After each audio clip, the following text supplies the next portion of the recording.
오늘은 2024년도 3월 7일 목요일입니다. 오늘 우리가 함께 읽을 말씀은 사도행전 17장, 18장 말씀입니다. 제가 17장 말씀 먼저 읽겠습니다. 바울이 데살로니가에서 전도하다.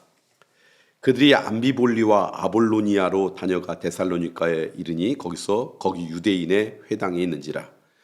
바울이 자기의 관례대로 그들에게로 들어가서 새 안식일에 성경을 가지고 강론하며 뜻을 풀어 그리스도가 해를 받고 죽은 자 가운데서 다시 살아나야 할 것을 증언하고 이르되 내가 너에게 전하는 이 예수가 곧 그리스도라 하니 그 중에 어떤 사람 곧 경건한 헬라인의 큰 무리와 적지 않은 귀부인도 권한을 받고 바울과 실라를 따르나 그러나 유대인들은 시기하여 저자의 어떤 불량한 사람들을 데리고 때를 지어 성을 소동하게 하고 야손의 집에 침입하여 그들을 백성에게 끌어내려고 찾았으나 발견하지 못하며 야손과 몇 형제들을 끌고 읍장들 앞에 가서 소리질러 이르되 천하를 어지럽게 하던 이 사람들이 여기도 이르매 야손이 그들을 맞아 들였도다. 이 사람들이 다 가이사의 명을 거역하여 말하되 다른 임금 곧 예수라 하는 이가 있다 하더이다 하니 무리와 읍장들이 이 말을 듣고 소동하여 야손과 그 나머지 사람들에게 보석궁을 받고 놓아주니라.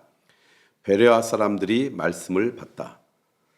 밤에 형제들이 곧 바울과 실라를 베레아로 보내니 그들이 이르러 유대인의 회당에 들어가니라. 베레아에 있는 사람들은 데살로니가에 있는 사람들보다 더 너그러워서 간절한 마음으로 말씀을 받고 이것이 그러한가 하여 날마다 성경을 상고함으로 그 중에 믿는 사람이 많고 또 헬라의 귀부인과 남자가 적지 아니하나 데살로니가에 있는 유대인들은 바울이 하나님의 말씀을 베레아에서도 전하는 줄을 알고 거기도 가서 무리를 움직여 소동하게 하거늘 형제들이 곧 바울을 내보내어 바다까지 가게 하되 실라와 디모데는 아직 거기 머물더라.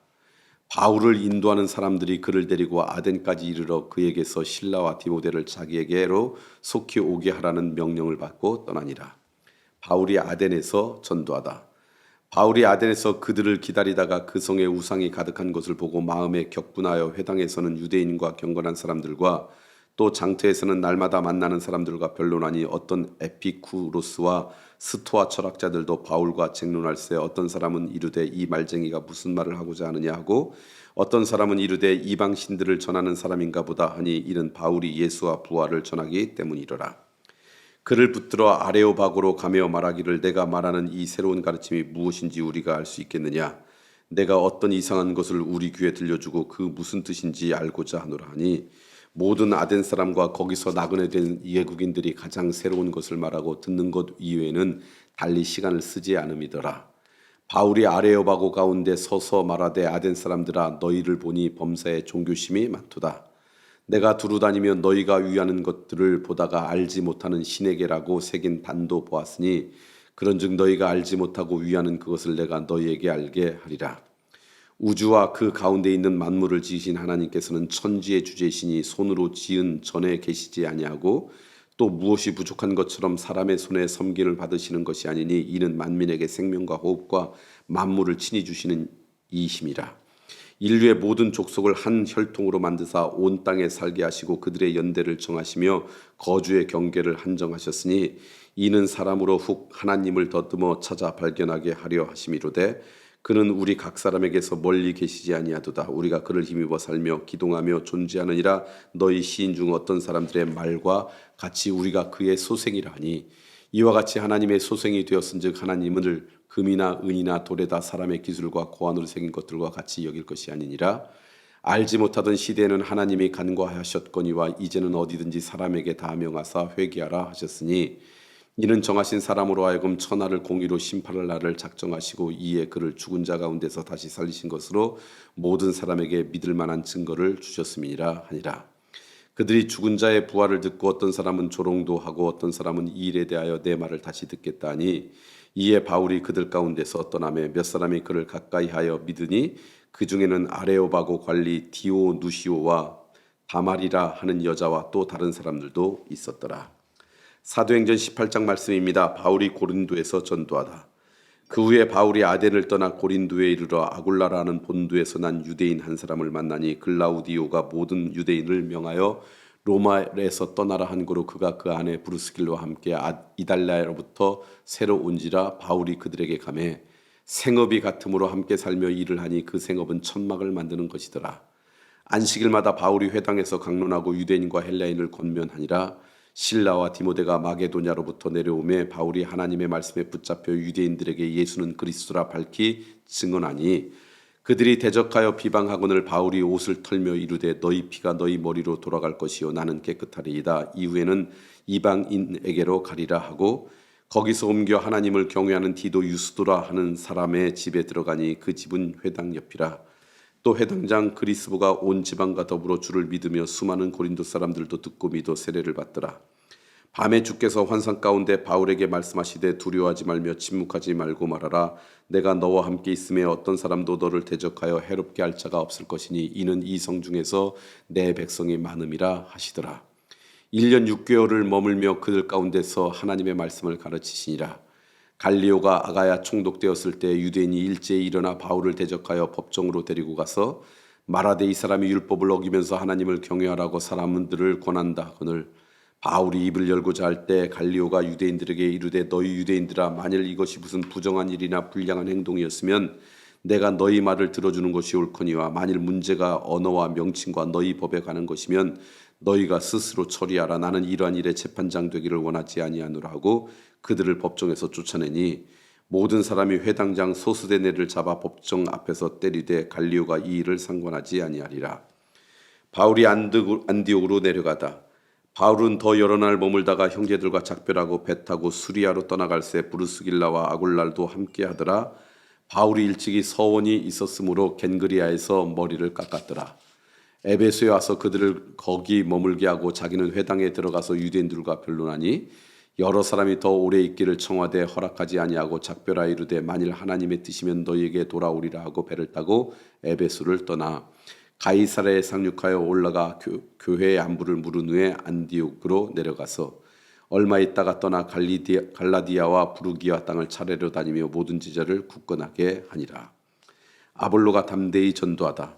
알렉산드라에서 난 아볼로 하는 유대인이 에베소에 이르니 이 사람은 언변이 좋고 성경에 능통한 자라. 그가 일찍이 주의 도를 배워 열심으로 예수에 가는 것을 자세히 말하며 가르치나 요한의 세례만 알따름이라. 그가 회당에서 담대히 말하기 시작하거늘 브룩스길라와 아굴라가 듣고 데려다가 하나님의 도를 더 정확하게 풀어 이르더라.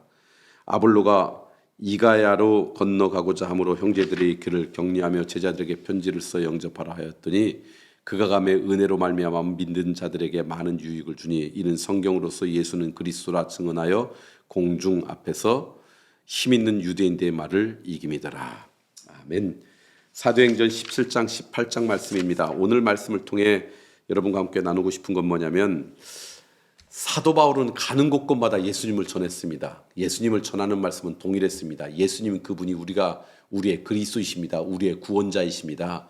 그러니까 그 예수 그리스도를 주님으로 영접하고 하나님의 자녀들이 되십시오. 그 말씀을 나눴어요. 그런데 중요한 것은 사도 바울이 똑같은 말을 했는데 그 사도 바울의 말을 듣고 그 말을 받아들이고 예수님을 믿고 하나님의 자녀가 되는 백성들도 있었고요. 여전히 그 말을 듣고 배척하는 사람들이 있었고요. 배척하는 사람뿐만 아니라 열심히 이 사도 바울 가는 곳마다 쫓아다니면서 방해하고 공격하는 사람들이 있었다라는 거예요. 왜 똑같은 복음이 증거되는데 여러 종류의 사람들이 들을까? 이때 예수님께서 하신 씨 뿌린 자의 비유가 생각납니다. 똑같은 씨지만 돌짝박도 있고 그 다음에 가시덤불도 있고요. 옥토가 있는 것처럼 똑같은 하나님의 말씀 앞에 반응하는 건 다 다른 것 같아요. 저는 오늘 이 말씀을 통해 여러분은 옥토 같은 사람이 되었으면 좋겠어요. 말씀은 동일해요. 이 사도 바울이 전한 말씀이 각각 다르지 않아요. 동일한 말씀인데 그 말씀을 받아들이고 그것 때문에 하나님의 자녀로 하나님의 기뻐하시는 인생으로 살아가도록 결단하는 인생이 돼야지 그것 때문에 말씀을 전하는 사도 바울을 비난하고 비방하고 공격하는 그런 인생 되지 않았으면 좋겠다. 동일한 말씀 앞에 어떻게 반응하느냐에 따라 인생이 다 달라지는데 저는 여러분 앞에 그 사람 때문에 초대교회가 세워지고 그 사람 때문에 하나님의 백성들이 기뻐하고 그 사람 때문에 하나님의 나라가 확장되어졌던 사람들과 같은 그런 인생이 되었으면 좋겠어요. 여러분이 마음이 강팍하고 완악하고 돌짝박 같은 인생 되지 마시고 옥토 같은 인생 되기를 소망하고 그렇게 기도하고 그렇게 하나님의 말씀을 받는 그런 겸손한 은혜가 여러분 가운데 있었으면 좋겠다. 두 번째는요. 사도 바울이 이렇게 가는 곳마다 복음을 증거할 때 오늘 성경 17절 보니까 이렇게 있어요. 바울이 자기 관례대로 가서 말씀을 전했다는 거예요. 오늘 말씀을 보면 사도 바울에게 있어서 아름다운 삶의 습관이 있었다는 거예요. 그때만 가면 반드시 그것을 하는 것. 그곳에 가면 그것을 반드시 이행하는 것. 여러분에게도 아름다운 삶의 습관이 있었으면 좋겠어요. 어떤 상황 가운데서도 그 습관이 여러분의 인생을 아름답게 만드는 그런 좋은 삶의 습관이 있다면 얼마나 좋을까. 사도 바울은 그런 사람이었어요. 어느 곳에 가든지 그곳에 가면 하나님이 기뻐하는 그 관례대로 그 습관대로 행동했어요. 그런 습관이 우리 가운데 있다면 얼마나 좋을까. 하나가 있어도 감사할 거고요. 그게 몇 개 있다 그러면 정말 복받은 인생이죠. 오늘 하루 살아가면서 여러분 한번 묵상해 보세요. 나에게 있을 좋은 관례대로 좋은 습관이라는 게 뭘까? 어떤 습관이 나에게 있을까? 있다면 그것으로 감사하시고요. 없다 그러면 그런 습관을 만들려고 오늘 하루 뭔가 결단하고 새롭게 시작하는 은혜가 여러분 가운데 있길 소망합니다.